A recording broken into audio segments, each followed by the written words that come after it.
Kutmandu geçiңиздер менен урматтуу телекөрүүчүлөр, урматтуу Билерман Ордо клубунун мүчөлөрү. Бүгүн Билерман Ордо интеллектуалдык оюнунун жазгы серияларынын экинчи турун тартуулайбыз. Бүгүн телекөрүүчүлөргө каршы Таалай Муса уулу жетектеген команда телекөрүүчүлөргө каршы ойнойт, бирок Таалай Муса уулу бүгүнкү оюнда себептүү келе албай калгандыгына байланыштуу бүгүнкү команданы Рахматилла уулу Жусупбек жетектейт. Анда эмесе мен бүгүнкү оюнчуларды ордого кол чабуулар менен чакырууну баштайын. Бүгүн оюнда Жавлан Саттаров, тарыхчы мугалим Ибраимжанов килеп алды.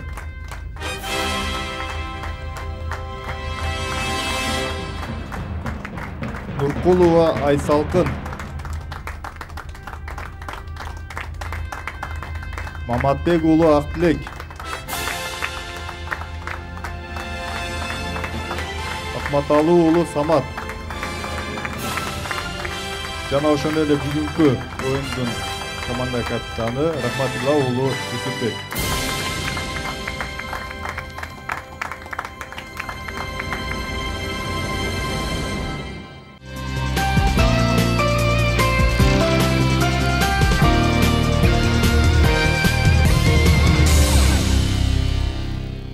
Жусуп мырза, Ордого куш келипсиздер. Бүгүнкү оюнга команданын даярдыгы кандай болду? Ассаламу алейкум, урматтуу Ордо, урматтуу билермандар, урматтуу телекөрүүчүлөр, урматтуу кыргыз халкым. Биздин бүгүн команда оюнга диний жактан да, илимий жактан, психологиялык жана педагогикалык жактан бардык тараптан даяр деп ойлоймун. Биздин даярдыгыбызды алдыңкы минуталарда көрөсүздөр деген үмүттөмүн. Биз команда менен жеңишке болгон аракеттерибизди алдыңкы минуталарда көрсөтүүгө аракет жасайбыз. Командага ийгилик каалайбыз. Анда эмесе биз бүгүнкү оюнга келген суроолорду ордого жайгаштырууну баштасак, урматтуу телекөрүүчүлөр, бизге суроо жибериңиздер. Биздин дарек Ош шаары Ленин көчөсү 330 Билерман Ордо интеллектуалдык оюнуна деп кат жибериңиздер. Жана ошондой эле Билерман Ордо деген баракчабыз Facebook'та бар. Жана ошондой эле Билерман ТВ чекит күчүкчө mail чекит true электрондук дарегине дагы суроо жиберсеңиздер болот.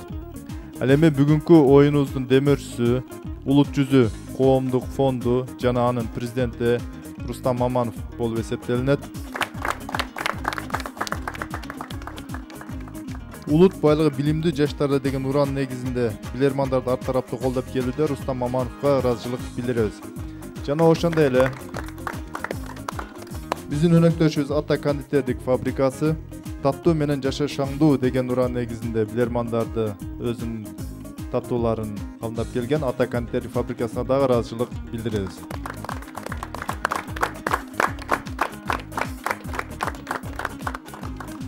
Жусуп мырза, оюнга даярсыздарбы? Буюрса, оюнга даярбыз.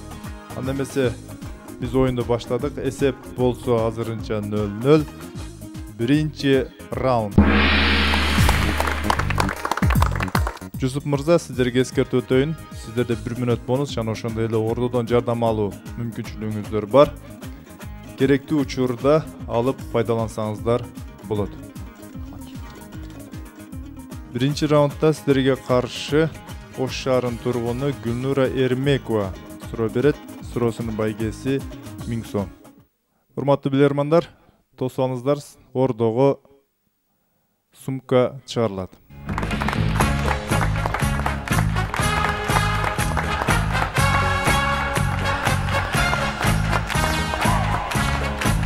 Жусуп мырза, мына сиздин алдыңыздарга сумка чыгарылды, жана ошондой эле ачкыч.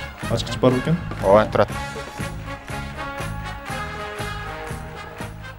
Сиздер, Жусуп мырза, ушул сумканын ичине сиздеги өзүңүздөгү бир баалуу буюмуңузду салсаңыз. Азыр салайын. Ачып.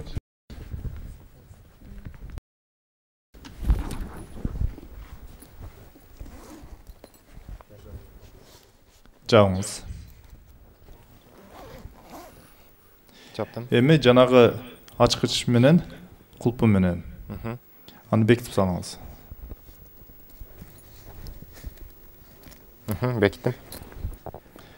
Эми сумканы ассистентке бериңиз. Отура бериңиз. Мына ушинтип сиз баалуу буюмдарыңызды же болсо өзүңүздөргө керектүү болгон нерселерди сумкага салып, аэропортко барганыңызда мына ушинтип оозун бекитип коесуздар. Туурабы? Сумканы алып чыга бериңиз. Сиздер мына ушинтип буюңуздарды сумканын ичине салып, же болсо кандайдыр бир баалуу буюңарды, документиңерди ушинтип салсаңар, ал эми экинчи жерге барганыңыздардан кийин учуп, ал сумканын ичинде сиздер салган нерсе жок болуп калат. Бирок сумканы алып карасаңыз, сумкаңыздын эч бир жерине эч кандай тийилбеген болот. Эч жери жыртылбаган, эч жери айрылбаган. Бирок ошентсе дагы сумкаңыздын ичиндеги сиз салган баалуу буюм жок. Бул жерде азыр бир эле баалуу буюм, калган буюмдар калган болот, Эми бир канча нерсе салгансыз, бирок ошонун ичинен бир нерсе жок. Азыр сиз бунун ичине, сумканын ичине телефон салдыңыз, азыр телефонуңуз жок болуп барат. Аэропорт кызматкерлери бар эмес, бирок кээ бир шылуун кызматкерлер мына ушундай бир амалды колдонуп, сиздин сумкаңыздагы баалуу буюмду алып коюшат. Кийин экинчи жерге барасыз, сумкаңызды ачсаңыз, ичинде баалуу буюмуңуз жок. Суроо, урматтуу билермандар. Баалуу буюмдарды кээ бир шылуун аэропорттун кызматкерлери кантип алып коюшат? Убакыт кетти. Сумканы алмаштырып койбойбу? Сумканы алмаштырып туруп? Алмаштыргандар болуп атпайбы? Документ турат, баардык нерсе турат. Документ турган болсо, мисалы, ал жерде көрдүк, замок турат. Же немесин жасалабы, ключин жасалабы. Ключ өзүндө калган болсо, мисалы. Ооба. Ключ калганболсо, Мүмкүн аларда универсалды ключ болушу мүмкүн. Же бул жерде логика бар да, башкача. Башка жол менен бөлөкчө. Баалуу нерсе болуп атканда компьютерге салганда полный чыгат. Чыккандан кийин баягы неме менен алыш мүмкүн да, зумба менен ачыш мүмкүн ключтөчү. Жок, ал жерде ачканга убакыт деле жок да. Убакыт болбой калат да. Бирок ал жерде сенин сумкаңда не бар экен, баардыгы көрүнүп турат да. Көрүнгөндөр. Ошол жерден кандай алып койчу? Тигичтен ачып туруп кайра ушундай тийип койбойбу? Жок. Анда сумканы жоготусу убакыт көп кетип калат. Анда жана сыдырманы балким бер жанан ачып, анан кийин кайра мындай кылып койбой дейм да. Бүткөн жерин Ачып туруп, кайра экөөнү бир сыдырып келтирип, кайра мындай кылып сыдырып койбойбу. Бул жерде Мисалы, эки жактан келди атты азырчы. Бирок ошол жерден кылыптан бир тарабын ачып туруп, кайра ошол жерге алып келип анда. Логикасында карагыла. Мисалы, бир тигичинен, мисалы, бир жерин айырып турган болсо, бирок эч нерсе болбогон эмес да. негизи бул эле сумка. Бир жагын ачып туруп, бир минтип туруп, кайра бир нерсе кылсаң. Убакыт аяктады. Жусуп мырза, ким жооп берет? Урматтуу алып барчу, жоопту берип жатканда сумкадан көргөзүп берсек болобу? Албетте, сумка жаныңыздарда турат. Урматтуу алып барчу, жоопту Жалан Саттаров берет. Жалан Саттаров.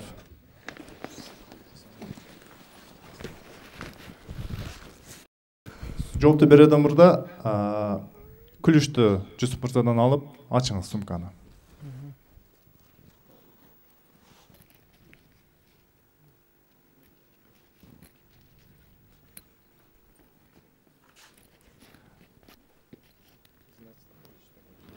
Ачып карасаңыз, байкаганыңыздай, сумканын ичинде сиз Жусуп мырза салган телефон жок.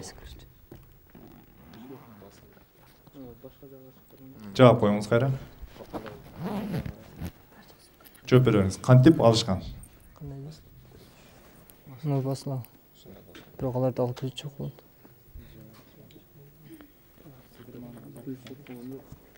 Жалан мырза. Азыр биз ойлоп атабыз, бул жерде аларда мисалы ключтун ордуна өздөрү зымбы же башка бир прибор менен ачып көрүшкөн дейт. Шылуундар, сиз айтып жатасыз. Ключтун ордуна башка бир атайын ыкма менен зымдарды сайышып, зымдын жардамында ачкан. Ушундайбы? Ооба. Ошо ключтун өзүнө башка нерсе колдонгон. Мен жоопту кабыл алдым. Жаптыңызбы? Ооба, жаптым. Эми биздин ассистентибизге берип койдуңуз сумканы. ал сиздерге кантип алып койгонун көрсөтүп берет. Азыр туура жоопту көрсөтүп берет сиздерге. Албетте, бул жерде сиздер ачкычын алып койгонсуздар, а булар мынтип замокту мынтип ачат. Ачкандан кийин ичиндеги нерсени алат. Кайра берки замокту артка тартса, кайра ордуна келтиресиз. Мына ушундай амал менен алар сиздердин телефонуңуздарды, баалуу буюмуңуздарды алып коюшат. Тилекке каршы жооңуздар туура эмес. Эсеп болсо 1-0. Телекөрүүчүлөрдүн пайдасына. Көрсөтүүнүн башкы демөөрчүсү коомдук ишмер Рустам Маманов. Улут байлыгы билимдүү жаштарда. Оюнду улантабыз, экинчи раунд.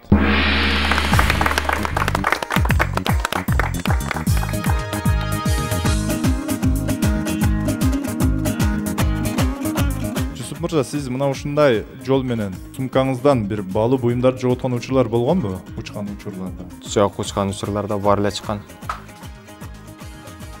Жакшы, анда сак болуңуздар эми.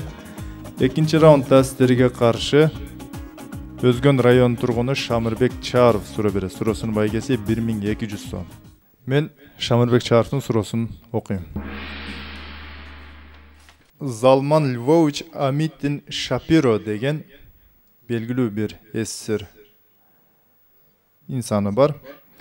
Мына ошол инсандын 1937 жылы Ташкенттин түрмөсүндөгү окуялар жөнүндө эскерүүсү. Бизди тергөөдө кыйнашты. Суткасына бир нече саат бою тозок отуна салышты. Ишпиондукту моюнга алтырып жатышты. Камералаш бир уйгур.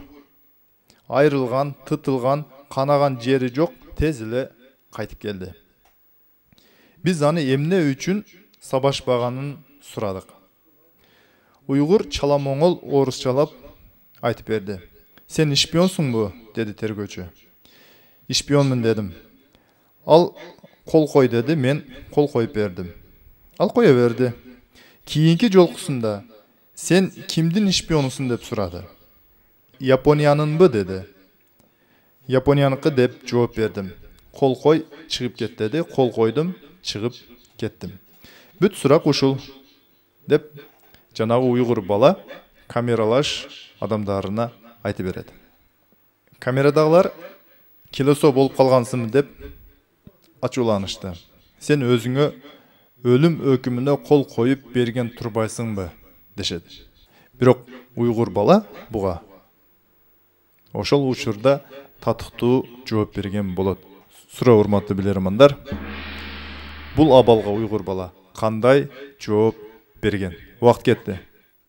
Бул бала барыр биз бар өлөбүз да деген. Мен неме койсом деле койбосом деле өлтүрөм деген. Бул 9-класстардын Кыргызстан тарыхында бар эле. Жок, баягы маркумдардын деген маркумдардын китебинде ушул неме Көчмө сактаныктын китебинде. Ошондо кол койгондо да койгондо да айырмасы жок. Айырмасы жок. Баары өлтүрүшөт деп. Жок, башка вариант жокпу? Бөлөк. Кыйналып өлгөндөн көрө кыйналбай эле өлгөн жакшы. Баары эми бул жерден тири чыкпайм дейт. Тири чыкпайм дейт. Ошондо мындай башкача жооп бериш керек да кандай? Жок, неме болгон эмеспи? Сен кол койбой кыйналып өлгөндөн көрөк өзүм кол коюп өлгөн жакшы деген мааниде. Жок, саттың дегенде неме бар да, бирок ал тиги өлгөндөн кийин деле сени каралап немеге чыгарып атпайбы, ата мекендин душманы, эл душманы деп чыгарып атпайсыңбы деген неме жоопту айткан да. Төлөкчө неме айткан эмес дейм, сөз айткан эмеспи? Кандай сөз айтышы мүмкүн? Балким сен өзүңүн өлүмүңө кол коюп берип атпай, берисиңер десе, кыйнашат баары өлтүрүшөт. Кол койбой өлүп кеткенден көрөк мен өзүм кол коюп өлүп кеткеним жакшы деген. Өлүп кеткичең ушу жакшы жашоonu көрүп калайын деген маанидә. Жок, андай эмес. Кол койбой өлсөңөр биз кол коюп өлгөнүбүз жакшы деген маанидә айткан эмеспи? Жусуп мырза, убакыт аяктады. Урматтуу алып барчу. Ким жооп берет? Самат мырза жооп берет. Бул жоопту биз команда менен келишип, мындай жоопко токтолдук. Ошол өзүңдүн өлүмүңө кол коюп берген турбайсыңбы деп айтканда, ыраазы болуп, ооба мен өзүмдүн өлүмүмө ыраазы болуп коюп берип өлүшүм мүмкүн. Бирок силер ыраазы болбой атып дагы кыйналып жүрүп жатып өлүшүңөр мүмкүн деп жооп бериши мүмкүн. Мен жоопту кабыл алдым. Мен туура жоопту окуйм. Мен эмне үчүн келе сомун деп кайра уйгур бала сурап атат. Силерди кыйнап жатышат, анан атып ташташат. Мени кыйнашпайт, урушпайт, анан атып салышат. Ошентип баары бир өлөрүн сезген ал уйгур жалган айтып болсо да кыйноосуз өлүмдү тандаган. Жооңуздар туура.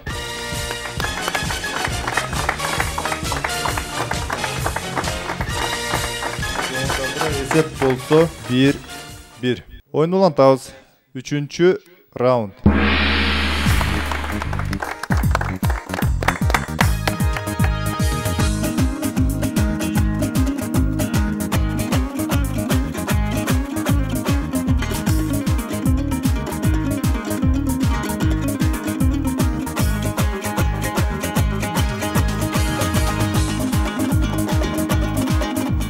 Üçüncü раундда сіздерге каршы Алабука район тургуну Максат Өмүралиев суроо берет. Суроосунун байгеси 1300 сом. Тамашалуу суроо дептир. Бирок тамашалуу болгон менен чындыгына жараша. Суроо футбол жөнүндө. Футбол оюну кызуусуна келип калган учур болчу. Мына ошондо калыс аябагандай талаш тартышты жараткан. Бул тартыш үчүн 11 метрлик топ тебүү, мындайча айтканда пенальтини белгилейт. Ал жерде албетте пенальти кайсыл учурда тебилет, мунун баары белгилүү сиздерге. Бул көрүнүшкө ачууланган бир футболчу калысын алдына жетип келет да мынтип суроо берет. Итиңиздин лакап аты кандай деп суроо берет футболчу. Калыс таң калып, сиз менин итим бар экендигин кандай билесиз деп таңдана сурайт. Суроо урматтуу билермандар. Калыстын бул суроосуна футболчу эмне деп жооп берген. Убакыт кетти. Ити эки четтеги немелер да, боковой судья болушу мүмкүн да. Итиңиздин лакабы ошого жини келгенден айтса керек, менимче. Себеби боковой судьянын берген немеси менен ал пенальти берген да. Себеби боковой судья ал офсайд карайт да. Офсайдтан кийин немелер көбүнчө жетип келбей калганда центральный судья. Ошол болушу мүмкүн. Та башка кандай вариант болот? Бул тамашалуу деп атат го. Мисалы футбол тамашалуу да. Жо, итиңизди да тамашалап атпайбы? Жанында анын ити эмес го, анын жардамчысы болот атпайбы футболист? Ал боковой судьяларды айткан эмеспи? Ал үйүндөгүсүн ойлоп айтты да, мен итим бар экен бул кактан билет деп атат. Ал чындыгында ал капталдагы да, жардамчысы да. Ит деле адамга жардамчы болот. Капталдагылардын эмеси. Жардамчыңызды айтып атам деген. Урматтуу алып барчу. Токтотобуз убакытты. 40 секунда өңүңүздөрдө калды. Ким жооп берет? Урматтуу алып барчу, бул суроого өзүм жооп берген аракет кылайын. Ал жерде тамашалуу айтканда судьянын ал жерде кандай ит жөнүндө сөзсүз түрдө оюна келет, кайсы ит жөнүндө айтып атканы. Ал эми жинленген футболист бул боковой судья айтса керек. Себеби центральный судья жетип келгичеңди боковой судьялар карайт да футболдо. Капталда. Ал ошол чечимди ошолор чыгарып берген. Ошонун чечими менен центральный судья ошол пенальтини берген да, борбордук судья. Биздин оюбузча ошол капталдагыларды айтса керек, капталдагы судьяларды. Мен жооп кабыл алдым. Албетте футболчу 11 метрлик жерден айыпты белгилегенде, албетте каршы тараптын футболчулары ага жини келет. Жини келип, какшыктоо иретинде сиздин итиңиздин лакап аты кандай деп суроо берет. Сураганда, сиз менин итим бар экен кайдан билдиңиз деп калыс таң кала сурайт. Анан ошондо футболчу ага жооп берип жатат. Мен туура жоопту окуйм. Калыстын бул суроосуна футболчу себеби сиздей көр адамды ити жетелеп жүрөт эмеспи деп айткан. Ал чындап көрбөстөн туруп ката болбосо деле пенальти белгилеп койгон, бирок ал белгилеген пенальтиси туура эмес белгиленген болчу. Ошондуктан анын сиздей көр адамды ал көрбөй калды да, көрбөй калган болсо деле ал пенальти белгилеп койду. Ошондуктан сиздей көр адамды ити жетелеп жүрөт эмеспи деп кашыктоо иретинде жооп берген. Тилекке каршы жооңуздар туура эмес.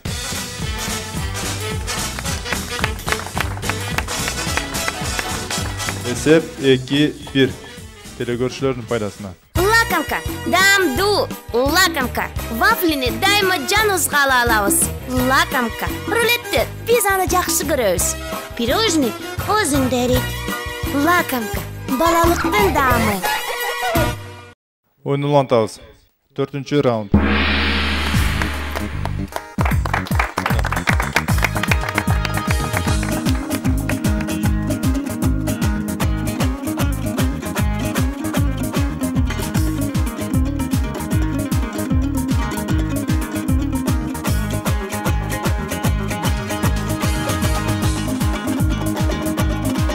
Төртінші раундта сіздерге қаршы Россия Федерациясынан Белек Маматов сұра береді. Сұраусының байгесі 1400 сом.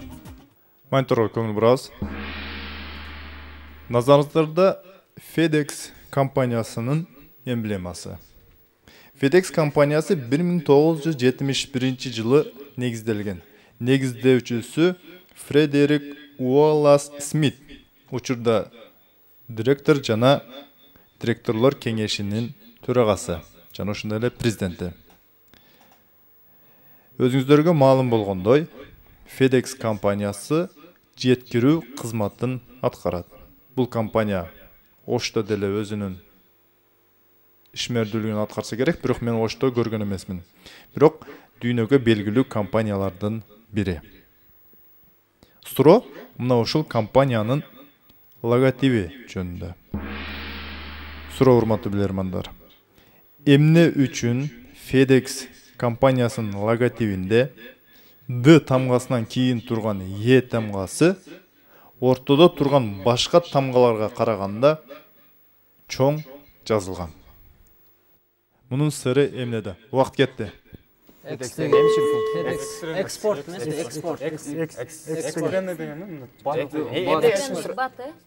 Экспорт дегендер сразу чоң. Экспорт бат жеткирүү болуп атат. Не үчүн чоң болот да? Чоң болот. Экспорт болсо эмнеге анда чоң менен жазылат ал жерде? Экстренный. Акыры кыскартып жазылып атпайбы бул жерде? Эмне деп? Өзүнүн аты жөнүнө аты кыскартылып жазылган туурабы? Мына Фед деген тамгалар. Бул жана атынан кийин уже экспортине бат жеткирүү болуп атканда чоң тамга менен жазылат. Ошондо Бат жеткирүү деген ошондо ошонун кыскартылганы болгондо Биз башка компанияларга караганда федералдык тез жеткиребиз деп болушу мүмкүн. бат жеткизебиз. Же болбосо Бирок ээге эле келет да бул жерде. эмне себептен?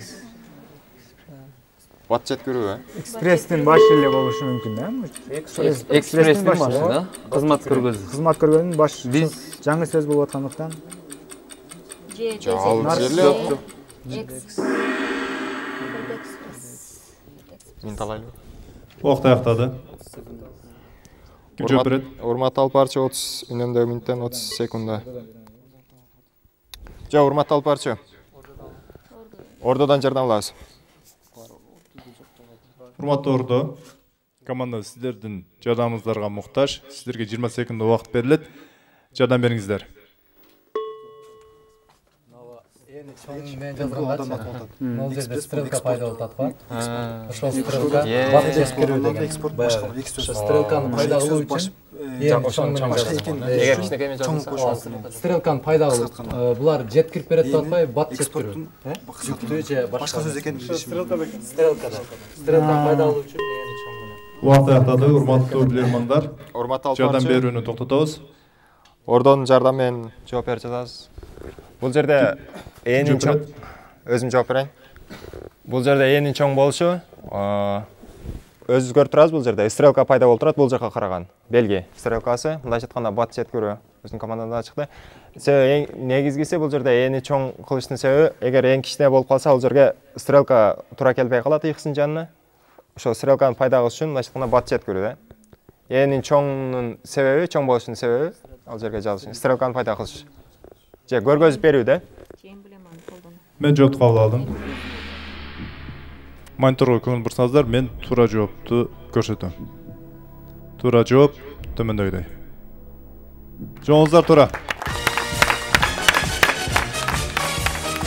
Алар Е тамгасын чоңойтуруу менен X тамгасынын ортосунда алар стрелканы пайда кылышкан. Өзүңүздөр билгендей, талкууда айтып өткөнүңүздөрдөй, бул компания өзүнүн кызматын бат жеткиребиз деген маанини түшүндүргүлөрү келген.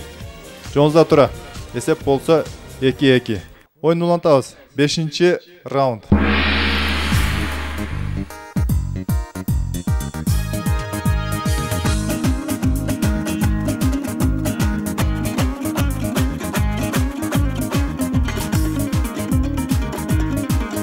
Бешинчи раундда сіздерге каршы Ош шаарынын тургуну Айгерим Сайдилла кызы суроо берет. Суроосунун байгеси 1500 сом.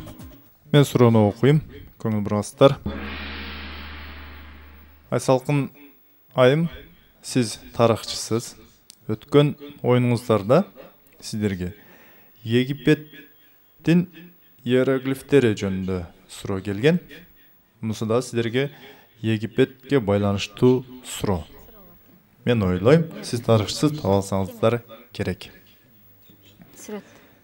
Мен суроону окуйм. Биздин заманга чейинки 525-жылы Персиянын падышасы Камбис II Египеттеги Пелуси шаарына кол салат. Бирок көпкө чейин египеттиктердин каршылыгынан улам шаарды колго кирите албайт. Бул каршылыкты жарып өтө албашын сезген Камбис II бир амалды ойлоп табат жана аны аткарууга аскерлерине буйрук берет. Аскерлер даярданып бүтүп кайра жортул жасаганда Египет аскерлери аларга карата ок атышкан эмес, жана жөн эле багынып беришкен. Албетте алар египеттиктерге ыйык болгон нерсени алар өздөрүнүн менен кошо жортулга алып чыгышкан болчу. Суроо урматтуу билермандар. Камбис II аскерлерине эмне кылууга буйрук берген? Убакыт кетти. Ошо суу боюнча. Сууну колдонгон. Сууну колдонгон. Мисалы, сууга жок, сууну агымын ошол жака бурган. Ошол жака бурган. Нукту башка жака бурган. Жаңы жердин астынан казып, жер астын казып, мисалы, суу аркылуу аларды басып алган да. Алар эч кандай каршылык ок тартып албайт. Баягы пирамида андан башкачы. Пирамидада баягы өздөрүнүн кудайы деген пирамидага койгон нерселерди кошо алып келип, бул Нил менен кошо алдына коюп алып барган эмеспи? Жок, аларды кантип алар кире албайсыз. Нугун бурган дегенде бир маана. Пирамида чептин ичинде эмес да, пирамида чептин ичинде эмес. Бирок ошо пирамидаларды пирамиданын ичиндеги негизгиси жердин астын казган болушу мүмкүн, жана суунун нугун ошол жака бурган. Ого атышпай, бул өздөрүнүн ыйык деген нерсе болуп атат. Менимче аскерлерде бир нерсе болуп атат да, аны көрүп туруп ошо көрүп туруп болот. Ошо аткарып келишти дейт. Алар аткаргандан кийин тигилер ок атпастан баш ийип берген деп атат. Демек ок атканга мүмкүнчүлүк болгон эмес аларда. Жок, ошондо пирамиданын ичиндеги мумиялар барбы? Пирамиданын көргөн нерселер фараондор. Убакыт аяктады. Урматтуу алып барчу. Жусуп мырза. Үнөмдөлгөн минутадан 30 секунд алабыз. Кет 30 секунд. Сууну бурганда уже атышы мүмкүн эле. Себеби пирамидалардын ичинде анчалык көп пирамида курулган эмес. Египетке байланыштуу ыйык бир нерсе эмне болушу мүмкүн? Ыйык. Ошол пирамидалар фараондордун кудайлардын нерселери. Ыйык көргөн алар негизинен. Ар жыл сайын алардан башка нерсе Нилди бурушка мүмкүн эмес да. Бирок кандайдыр бир агымды бурса болот да. Ошол жерде да өздөрүнө ыйык көргөн нерсеге жаныбарлардын баштары. Нил келсе ок атат эле да. Жаныбарлар баштарын кийип жүрүшкөн. Ооба, алар фараондордун кудайын десин фараонго окшогон нерселерин ошол сөлөкөттөрүн, немелерин пирамидадан алдырып келип ошолорду кийген да анан. Жортул жашаган да. Баштарына окшош кийимдерди кийип алып туруп барышкан да, ошондо. 30 секундда убакыт аяктады. Урматтуу алып барчу. Команданын атынан Самат мырза жооп берет. Урматтуу алып барчу, биз команда менен келишип, бир нече варианттар чыкты. Бирок сууну бурган деген вариант чыкты. Биз ошонун ичинен бул Камбис II өзүнүн аскерлерине пирамидадагы кудайларын же өлгөн фараондорду өздөрү кудай деп эсептегендиктен үчүн баягы египеттиктер ошолордун сөлөкөттөрүн алып келип, кийимдерин кийгизген дагы ошону менен жортул жасагандыгы үчүн, баягы сыйынгандыгы үчүн египеттиктер ок атпай эле багынып беришкен деген жоопко токтолдук. Мен жоопту кабыл алдым. Самат мырза, Египет тарыхын окуган болсоңуздар, египеттиктер кайсыл нерсени өздөрүнө ыйык тутушкан? Египеттиктер жаныбарлардын баштарын ыйык тутушат. Кайсыл жаныбар? Мышыкты, карышкыр, ошол сар окшогон нерселерди өздөрүнө сөлөкөт кылып кийип алган да. Ушул фараондор өлгөндө дагы же бир нерселери тирүүлөй неме болсо дагы ошолорду сөлөкөтүндө жасап ошону коюп коюшкан да. Түшүнүктүү. Анда эмесе мен туура жоопту айтам. Талкуу учурунда сиздер жаныбарларды же болбосо ыйык нерселерди алдыларына коюп алган болсо керек деп айттыңыздар. Ал туура. Бирок алар фараондордун сөлөкөттөрүн эмес. Алар тирүү мышыктарды тутуп келишкен. Дагы алдыңкы катардагы аскерлерге беришкен.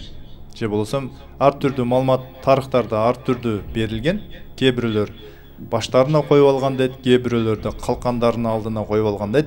Эмнеси болсо да негизги биринчи катардагы отряд аскерлер өздөрүнө мышыктарды кармап алышкан.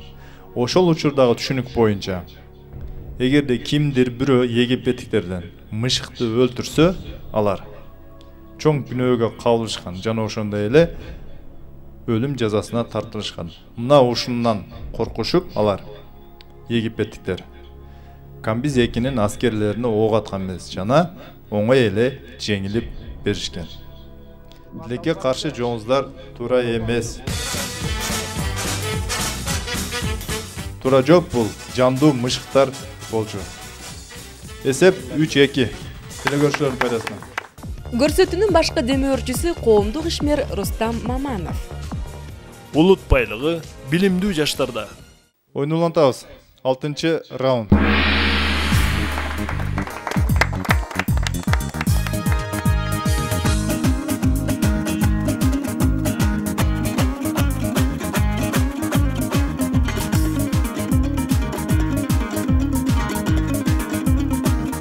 Алтынчы раундда сиздерге каршы Ала Бука районунан Алмаз Ашырмамбет уулу суроо берет. Суроосунун байгеси 1600 сом. Мониторго көңүл бурабыз. Назарыңыздарда бир топ чиймелер турат. Мен силерге эки түрүн көрсөтөм.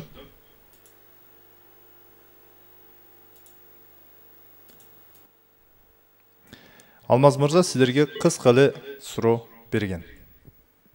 Сиздер көрүп турган бул сүрөттөгү чиймелер кайсы кесиптин ээлерине тиешелүү? Убакыт кетти. Кайсы кесиптин ээлерине тиешелүү? Эмне кайсы кесип? Эмнеге окшош жатат дейм? Парашюттагылар эмес. Сетканат ба? Сетканат 5, сеткаскарина. Скарина, сетканат 2. Дизайнерлердин жок. Парашют. Баягындай немелердегилер эмеспи? Нода. Хоккей ойногондор эмеспи? Гольф. Хоккей ойногондор же гольф дейсиңби? Жок. Жок, кайсы кесип? Замедление дейсиң. Сетка на 6. Замедление. Не болчу? Эмне болушу мүмкүн мындай немелер? Бильярдтык эмеспи? Бильярд эмнеси болушу мүмкүн? Бильярд эмнеси болушу мүмкүн дейсиң? Бильярд мындай бурулуп кетпейт да. Парашют эле эмеспи? Бирок анау полныйда мында 4 бурч неме турат да? Тик бурч турат да? Бурчтар эмненин ичинде турат? Бурчтарды карагыла да. Анан бул жака немеси кетип атат. 12-34. Убакыт аяктады. Урматтуу талкуучу, үнөмдөлгөн калган 30 секунддан алабыз. Ускорение, замедление. Кетти 30 секунда. Местен барымдан ал бар экен да? Тик бурчтук турат да бул жердечи? Жок, ускорение турат, замедление турат. Кайсы кесиптин буну пайдаланат? Кара, ускорениеда мындай болуп атат, нол жагына өтүп атат да, замедлениясында мындай болуп туруп немеси кетип атат да. Берки сүрөтүнө замедлениyaсын карагыла, ошондо бул кандайдыр бир скоростька салып туруп, анан кийин токтоп аткан неме да. Самолеттор эмеспи? Самолет. Скоростьтук. Скоростьтук го, балким скоростьтук болчу. Замедление деген. Алтыга чейин бар. Кандай кетет? Же кандайдыр бир немени техниканы айдагандабы, же кандайдыр? Баягы гонщиктер. Гонщиктер? Гонкада дейсиңби? 30 секунда убакыт аяктады. Жусуп мырза.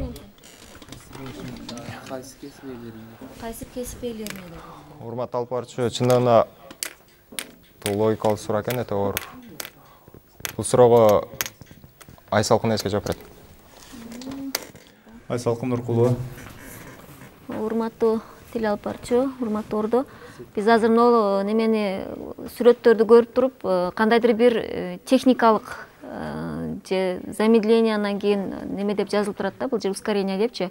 Бир тормоздун немеси же скоростьпи ушундай түшүнүккө келип атабыз да. Эми мындайча айтканда жеңил автоунаалардыкын айтайлы десек, ага түшүдөй эмес да. Анан кандайдыр бир оор техникалык же самолетпу же бир оор техниканын немеси скорости деп ойлоп атабыз. Механикалык. Мен жооп калдым. Айсалкын айым, колуңузда ручка турат. Ушул ручканын учунан кармап туруп, ушул сызыкты көрсөтүп бериңчи, сызылышы боюнча. Бирөөсүн тандаңыздагы. Бирөөсүн тандап эле? Жок. Абага эле колуңуз ручканы учун кармаң. Мындай кылыппы? Ушул абада ошону чызып бериң. Чызым. Мындай кылыппы? Кимдер ошентет? Дирижерлор. Буну такыр неме кылбап турбуз да. Тилекке каршы жооңуздар туура эмес. Бул сиз айткандай дирижерлордун схемасы болчу. Эсеп болсо 4-2. Телекөрчүлөрдүн пайдасына. Oyun улантабыз. 7-ci rauнд.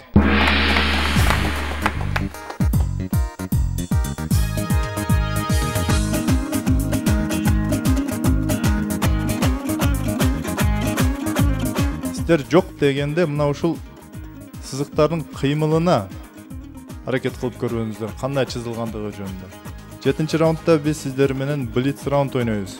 Блиц турда адаттагы 3 суроо берилет. Сиздерге каршы Каликан Пусурова, Жаныбек Махмадалиев жана ошондой эле Эмил Чыныбековдор суроо берген. Мен Эмил Чыныбековдун суроосунан баштайм. Дагы тарыхка кайтабыз. Байыркы түрк элинде аскерлер, бир гана түрк элдерин эмес, байыркы учурда бардык эле аскерлер өздөрү менен кошо бүт бардык куралдарды алып жүрүшкөн. Согуштук куралдарды. Түрк элинде негедир жергиликтүү элдер аскерлердин сол колунда падыша, оң колунда элчи жүрөт деп айтышкан. Куралдарга карап. Кызык, анын оң колунда эмне жүргөн да, сол колунда эмне жүргөн. Алар эмнени падыша, эмнени элчи деп аташкан. Убакыт кетти. Калкан тоскондугу үчүн элчи деп эсептешкен. Ошондой эле да. Будан бөлөк дагы вариант барбы же жокпу? Сүрөтү түшүрүлгөн эмеспи кылычтарга? Жок, сүрөт түшүрүлгөн. Булар ошо кылычты булар падыша деп эсептешкен да, булар. Ал эми тоскондугу үчүн баягындай защита кылып калгандыгы үчүн келтирбей неме кылган үчүн элчи экөөнүн ортосуна туруп берет деппи? Калканды эсептешкен да. Оң колунда кылыч болсо тура эле, сол колунда калкан боло турган болсо. 20 секунда. Убакыт аяктады. Юсуп мырза. Урматтуу алып барчу, жоопту Самат мырза берет. Урматтуу алып барчу, бул суроого мындай деп жоопко токтолдук команда менен келишип. Негизинен түрк элдери оң колунда кылыч кармап, сол колунда калканды кармаган, ошондуктан кылыч менен кесе чаап падыша деп эсептешкен, кесип кеткен үчүн. Ал эми калкан тосуп калганды үчүн душмандын зарбаларынан калканды элчи деп эсептешкен. Мен жооп кабыл алдым. Көңүл бурула, мен туура жоопту окуйм. Падыша бул жа. Элчи бул жебе. Жа жебени кайда атса, ошол жакка барат. Туурабы? Жооңуздар тилекке каршы туура эмес. Блиц раунд токтоду. Блиц тур токтоду, эсеп болсо 5-2. Телекөрчүлөрдүн пайдасына. Лакомка, дамду, лакомка. Вафлини дайыма жаныбызга ала алабыз. Лакомка. Рулетти пиццаны жакшы көрөбүз. Пирожный өзүндө эрийт. Лакомка. Балалыктын даамы. Oyunlantabız. 8. rauнд.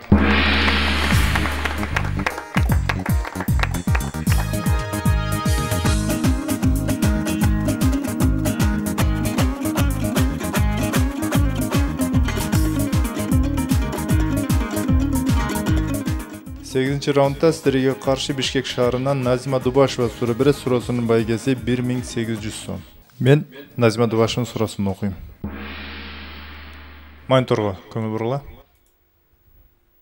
Түштүк Африканын Намибия республикасы ысык жана чөлдүү аймак болуп эсептелинет.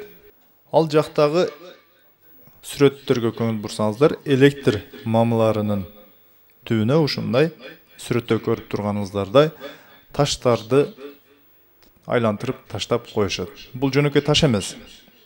Бул кырдуу, эгерде басса кесип кете турган таштар. Атайын ушинтип электр мамыларынын алдына айлантырып таштап коюшат. Суроо урматтуу билермандар. Бул таштар эмне максатта коюлган? Убакыт кетти. Өрт келгенде тас жануарлар келип сүзүп кетиши. Сойкөнүшү мүмкүн да. Жануарлар келип андай сойкөнгөндүгү үчүн,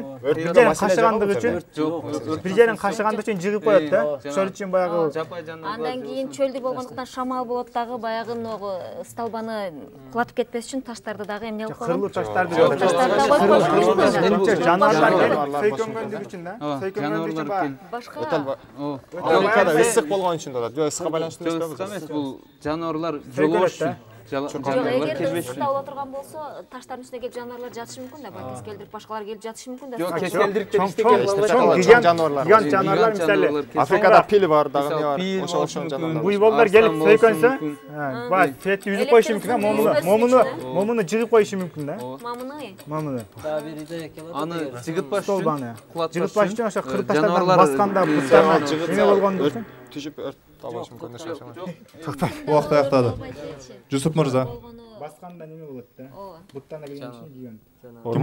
Урматтуу алып барчу, өзүм жооп бергенге аракет кылайын. Бул жердеги электрди столбаларын жыгытпаш үчүн мындайча айтканда ошол жердеги жаныбарлар, чоң жаныбарлар жашайт, билебиз. Ысыктын күнүндө келип, балким ошол караңга жөлөнүшү мүмкүн, башка кылышы мүмкүн. Негизи эле эми жаныбар сыртта жүргөндө ар кандай нерсени кылат, оюна келген нерсени. Бул жыгып салбаш үчүн ошол нерсени таштарды коюп койгон. Себеби путуна ошол таш тийгенде алынан качат да сразу эле, кырдуу таштар болсо эгер. Путу кесет. Негизинен ошол нерсе үчүн койгон, жаныбарлардан коргош үчүн. Мен жоопту кабыл алдым. Мен туура жоопту окуймун. Бул аймак чөлдүү болгондугуна байланыштуу бак-дарак дээрлик жокко эсе. Ошол себептен пилдер мындай мамыларга келип кашынышат. Мындай учурда мамылалар зыянга учурап, жарактан чыгып калат. Жооңуздар туура. Булар электр мамыларын жандыктардан коргоо үчүн мына ушундай чара колдонушкан. Эсеп болсо 5-3.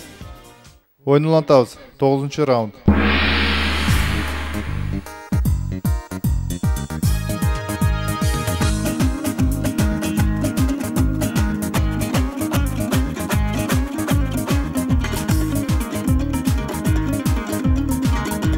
Раундда сіздерге каршы Ала Бука районунан Амантур Нуралуулу суроо берет. Суроосунун байгеси 1900 сом. 21 кылымдын баштарында Америкадагы фирмалардын бири жаш балдардын тарбиясына өз таасирин тийгизет деген максатта бул буюмга музыка чыгаруучу жабдык коюшат. Кызыгы, андагы шаңдуу музыканын узактыгы 2 мүнөт болуп, бул музыканы угуу үчүн да жаш бала кандайдыр бир ишти эртең менен жана кечинде аткаруусу керек болот. Бул кыймылга келгенде музыка чыгаруучу жабдык албетте жаш балдардын ден соолугуна дагы пайдалуу. Суроо урматтуу билермандар. Андай болсо, жаш балдар кандай ишти аткаргандыгы үчүн музыка угууга мүмкүнчүлүк алышат? Вакыт кетти. Разминка болушу мүмкүн бүгүнгү. Разминка жасайбы.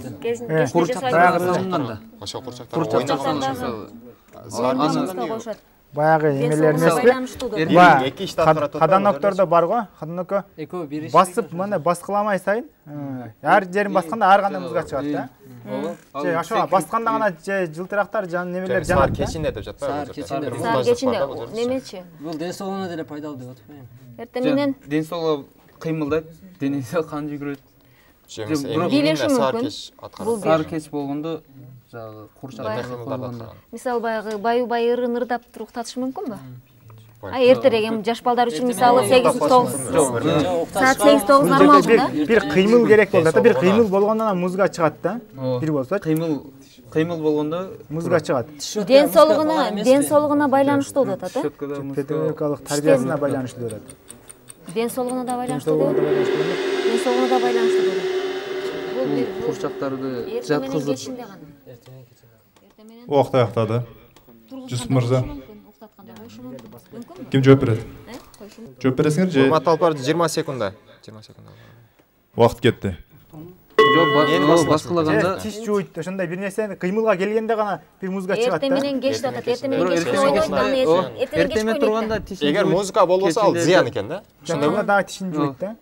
Бирок тишин жууган ал жерден музыка чыгыш керек. Жаш балдарга деп жатат. Жаш балдар деле жок. Оюнчугуна несине. Эмне болушу мүмкүн? Ден соолугуна байланыштуу деп атат. Ден соолугуна байланыштуу болуп турган болсо, тиш жууп атканда щеткасы Бөлөк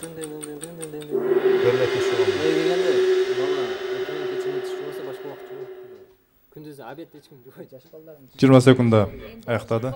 Урматтуу алпарчу, жоопту Жалан Саттаров берет. Бул ошо тиш щеткаларына же болсо зубной пасталарга, эми щеткаларга атайын музыка коюла турган буюм эми колонкалар дейли, ошондой нерселерди орнотушкан. Балдар тишин жууп атканда музыка ойнала баштайт. Алар ошо музыка менен бая болуп музыкады ойногочу тиштерин жакшылап жууп алышат. Мен жоопту кабыл алдым. Туура жоопко көңүл бурабыз эми. Бул компания чындыгында тиш щеткаларын чыгарышкан. Алар тиш щеткаларына музыка чыгарчу жабдыктарды орнотушкандагы балдар тишин жууган учурда ал щеткалардан музыка чыгып турган. Мына ушинтип бала ошондой шаңдуу музыканы угуу менен күндөн күнгө тишин жууганга үйрөнүшкөн. Жоңуздар тура.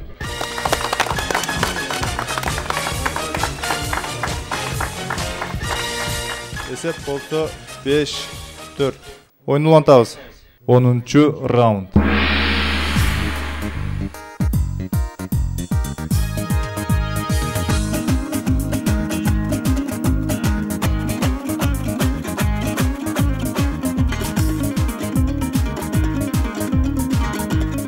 Раундда сіздерге каршы Жалал-Абад облусунан Насирдин Акунов суроо берет. Суроосунун байгеси 2000 сом. Суроо көңүл бурабыз. Өндүрүш тармагында дүйнөгө алдыңкы орунга чыгышкан япондор менен корейлердин продукцияларында бул нерсе өзгөчө мааниге ээ. Эки мамлекеттен бир нерсени иштеп чыгарат, бирок иштеп чыгарган нерселердин эмблемалары бир аз башкача. Кызыгы бул нерседе япондордуку тик турса, корейлер бир аз кыйгач ийилип турат. Суроо урматтуу билермандар, сөз эмне жөнүндө болуп жатат. Убакыт кетти. Бул жерде азыр эмнени чыгарып атат? Жок, продукциясынын сыртында деп атат да. Зонтик бирисинде зонтик мындай турат, бирисинде мындайраак турат деп, кичайып турат. Эмне үчүн ал сапаттуу дешим мүмкүн? Машинаның аркалары экөөнүн айырмасы тура. Мындай боло турган болсо, Hyundai болсо мындай да. Honda Японияныкы мындай тик. Toyota да. Жок, бул жерде азыр Toyota Япония, Honda Япония, Hyundai болсо эмнеге чыгарат деп салдам? Жок, эмблемалар кыйшайып турган. Эмблемалар кыйшайып турган. Экөө бир продукция. Экөө бир продукция. Экөө тең машина, автомашина чыгарат. Автомашина чыгарат. Бул нерсе өзгөчө мойнеге келет. Бул машинанын эмблемасы эле неме кылбай атат да. Бул бардык продукциясына атат.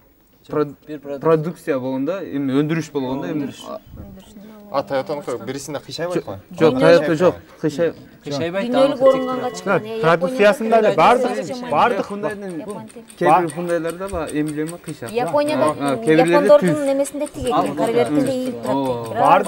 Бирок бардык продукциясында да бул бир эле машина жөнүндө кетет. Бардык продукциясында бардык эмес.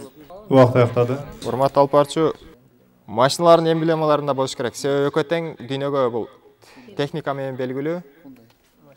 Машиналар менен. Бул машинанын эмблемаларында болуш керек.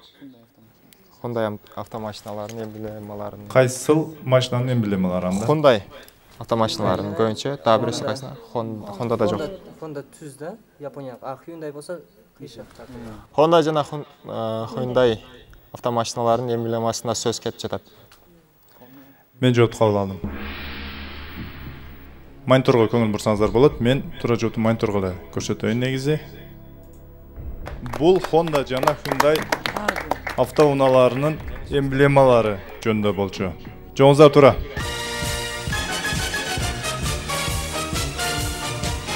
Эсеп болсо 5-5. 11-чи раунд, 11-чи раундда жебе айландыруунун кажети жок. 11-чи раундда силерге каршы Аскарбек Токоевдун суроосу берилет. Суроо байгеси 2100 сом. Мен суроону окуйм, көңүл бурасыздар. 16-чы, 18-чи кылымдарда өзгөчө мааниге ээ болгон поляктардын аскердик бөлүгү болгон. Бул польшалык канаттуу гусарлар деп аталат. Канаттуу гусарлар. Алар артына бир узун жыгачты темирди коюшат дагы, ага ар түрдүү куштардын канаттарын сайып коюшкан. Анын бир канча себептери бар. Алардын мындай көрүнүшкө келишине. Биринчиси, артынан келген куралдардын огунан сактайт. Себеби ал аскердин артында жайгашкан.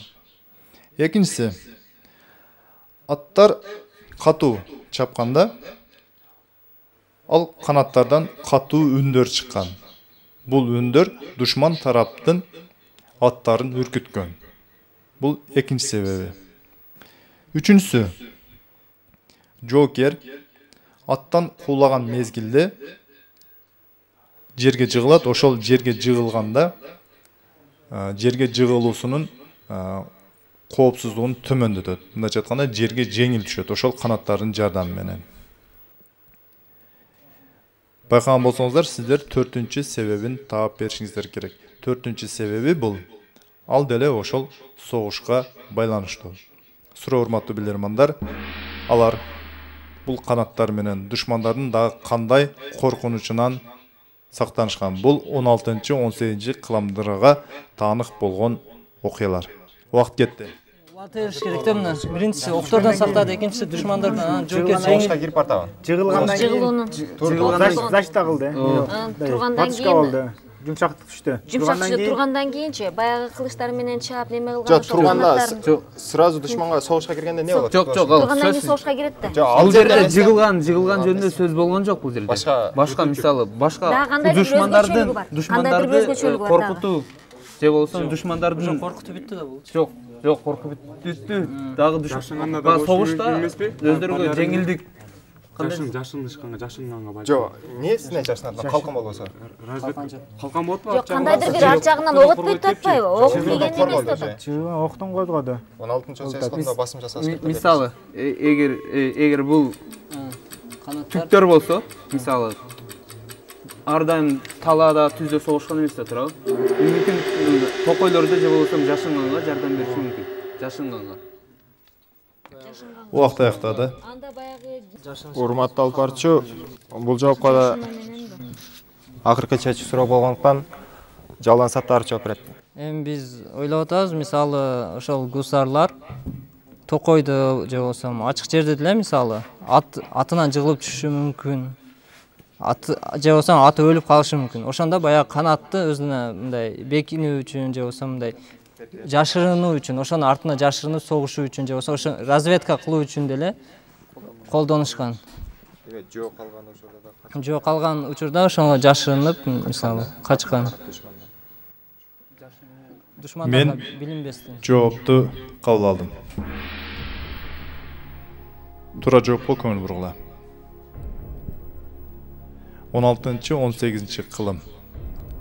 Ошол учурда түрк, казак жана татар улуттарында, урууларында, негизи көчмөн уруулар деп айтсак болот. Бул урууларда, улуттарда согуш учурунда аркан ыргытуу жакшы өнүккөн.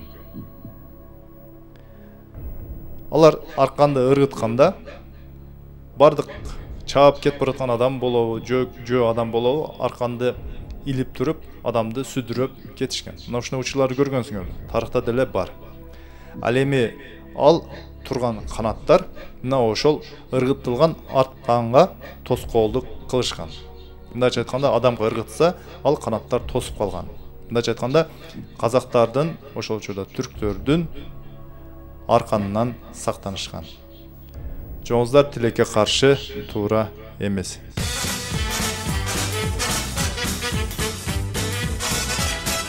Эсеп болсо 6-5 телекөрүүчүлөрдүн пайдасына. Мына ушун менен оюн жыйынтыкталды. Бүгүн сиздер коюлган суроолордун баарын ойнодуңуздар. Эми сиздер бүгүнкү берилген суроолор ичинен мыкты суроону аныктап берсеңиздер. Кайсыл суроону сиздер мыкты суроо деп таптыңыздар? Агача мен турган билермандар менен сүйлөшсөк, бүгүнкү оюн боюнча пикириңиздерди айтсаңыздар. Бүгүн биз бир жакшы оюнга күбө болдук. Бул жерде оюнчулардын албетте мындай жыйынтыкты көрсөтүшүнө кандайдыр бир деңгээлде капитан команданын келбей калганында себеби бар деп ойлойм. Себеби ошол 6 оюнчуну бириктирип, буларды бири-бири менен машыктырууга капитандын албетте салымы чоң.